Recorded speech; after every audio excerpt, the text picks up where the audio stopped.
My dear entrepreneurs, there are many compliances to operate a private limited or public limited companies. Many of the companies do not follow even the basic compliances. And furthermore, after collecting the public money, they close down the company without following the due process of law. So, in order to track the activities of directors of these companies, the central government regulated the directors to obtain DIN, that is Director Identification Number.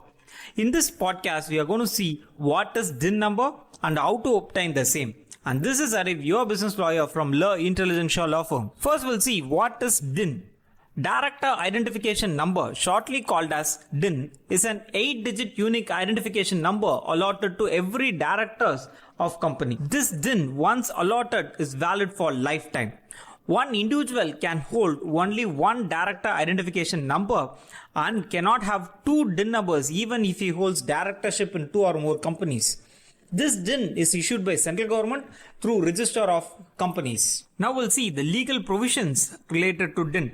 In the year of 2006, the central government has introduced an amendment in Companies Act. As per the amendment, section 266A to 266G of Companies Act, every existing and intended director has to obtain DIN within the prescribed time frame as noticed. Okay, now we'll see which type of companies need to have directors. Every company which is registered through Register of Companies need to have directors. For example, a private limited company need to have at least 2 directors and a maximum of 15 directors. A public limited company can have minimum of 3 directors and a maximum it can hold up to 15 directors. One person company need to have minimum 1 director and maximum of 15 directors. Next, we'll see why director identification number is required. DIN helps to maintain the data of directors such as director name, PAN number, current address, etc. Hence, it is easy to track fraudulent and inactive companies' directors and their activities. This DIN number belongs to director and not to the company. Next is documents that need to be submitted for obtaining DIN.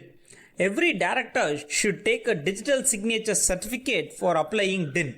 Apart from that, you need to submit photograph, PAN card and Aadhaar card of the applicant. If he is a foreign citizen, an attested copy of passport is mandatory as a ID proof. Now the most important part of this podcast, how to apply for DIN.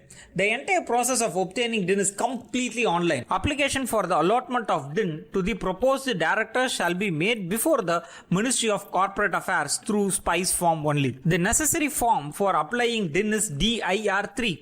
Any person intended to become a director in any already existing company shall have to make an application in E-form DIR3 for allotment of DIN. Any changes in the particulars of director shall be filled in form DIR6. It is mandatory to inform MCA about the changes of information of director through DIR6 form.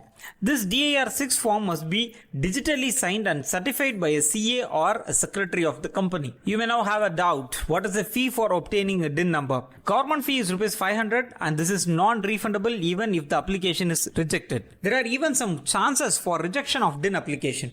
The common reason is error.